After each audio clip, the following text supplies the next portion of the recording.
اور عشق و محبت کی یہ شیریں زبان جنگ آزادی میں حق اور حریت کا علم اٹھائے ایک برہنہ شمشیر بن کر سامنے آئی۔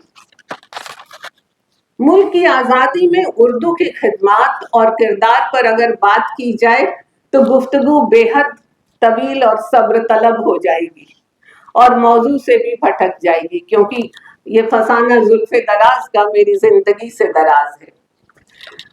تو آئیے ہم امروز اور فردا کی بات کرتے ہیں۔ Change is the only constant, بدلاؤ پرکرتی کا نیم ہے، تبدیلی قدرت کا مزاج ہے اور ترقی کی ضمانت بھی۔ اگر الگ الگ تہذیبوں اور زبانوں کا ایک ہو جانا اردو کی پیدائش کی حقیقت ہے تو یہ سلسلہ آج بھی جاری ہے۔ ترقی پذیر ہندوستان کے ساتھ ہم سفری کے لیے اردو بھی اپنا رخت سفر باندھ چکی ہے۔ ڈیجیٹل انقلاب نے اردو کی رسائی کو ساری دنیا میں آسان کر دیا ہے۔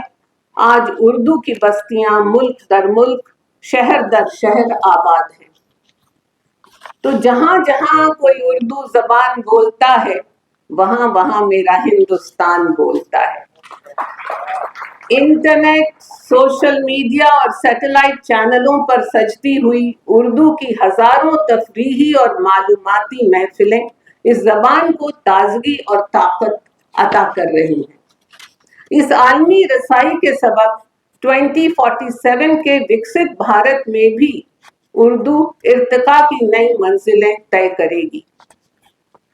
جدیدیت کے تقاضوں کے ہم قدم رہ کر زبان اردو نے خود کو مزید لچکدار اور سہل بنایا ہے۔ قواعد کی پابندیاں حسب ضرورت ڈھیلی کی گئی ہیں اور تلفظ، املا اور جنس کے مسائل کو آسان بنایا گیا ہے۔ اب یہ زبان نئے ذہن کی نمائندگی کر رہی ہے۔ یہاں نہ صنف کی بندشیں ہیں، نہ تحریکوں اور اسٹائلز کی سرحدیں۔ اردو کا دامن اتنا وسیع ہے کہ اس کے لشکر میں عربی، فارسی، ترکی، ہندی، سنسکرت، پالی، سرائکی، پنجابی، بنگلہ، سندھی، دکن کی ساری زبانوں کے ساتھ ساتھ انگلش، فرینچ، پورچوگیز وغیرہ کے الفاظ بھی شامل ہیں۔ تو آج اردو اپنے روایتی رسم الخط تک محدود نہیں رہی، دیوناگری، رومن اور دوسری لپیوں میں بھی لکھی جا رہی ہے، اور نستعلیق سے ناواقفیت بھی اردو کی مقبولیت میں حائل نہیں ہونے پاتی۔ پر یہ بھی ایک حقیقت ہے کہ کسی زبان کی روح اس کا رسم الخط ہوتا ہے۔ ایسے میں ہمیں اپنے بچوں کو اردو زبان کے جادو سے روشناس کرانے کے ساتھ ساتھ رسم الخط سیکھنے کی طرف بھی راغب کرنا چاہیے۔ بس شروعات ذرا مشکل ہے، پر ایک بار نئی نسل اس سے آشنا ہو گئی تو انشاءاللہ تاعمر اس کے زلفوں کے اسیر رہے گی۔ ترقی پذیر بھارت میں اردو کا مقام اس لیے بھی بہت اہم ہے کہ یہ صرف ایک زبان نہیں بلکہ ہمیں وراثت میں ملی ایک مکمل تہذیب ہے جس کی حفاظت ہمارا فرض ہے۔ یہ صرف ہماری شاعری، ادب اور میوزک اور فلموں تک محدود نہیں ہے، بلکہ اس کی جڑیں سماج، ہماری زندگی اور ہمارے وجود کے ہر پہلو میں گہرائی سے سمائی ہوئی ہے۔ ترقی یافتہ ہندوستان جب 2047 میں اپنا 100 سالہ آزادی کا جشن منائے گا، اس وقت ہم تو خیر نہیں ہوں گے، لیکن ہماری نئی نسل آج جس ہمت، حوصلے، جوش اور جذبے کے ساتھ اردو کا علم سنبھالے ہے، اسے دیکھ کر یقین ہو چلا ہے کہ 2047 میں اردو تکنیک کی نئی جہتیں ایجاد کر کے سارے عالم میں اپنی روشن پہچان بنائے رکھے گی۔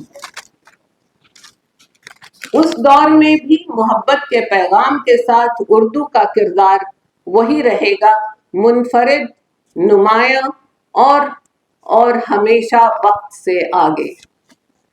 اردو ہر مرحلے پر زمانے کی ترجمان رہی ہے. اظہار کی نفاست ہو، خیال کی نزاکت ہو، حسن ادائیگی ہو یا پھر بغاوت کے تیور، اردو کو عوام اور خواص دونوں میں یکساں مقبولیت حاصل ہے. ایوان صدر، پارلیمنٹ، اہل اقتدار ہوں یا شیخ و برہمن، اردو ہندوستان کی رگوں میں گردش کرتی ہے. اور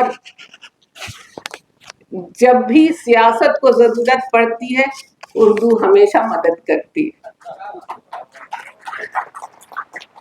مختصر سی بات یہ ہے کہ this language is in India's DNA. And nurturing Urdu is like nurturing our own identity.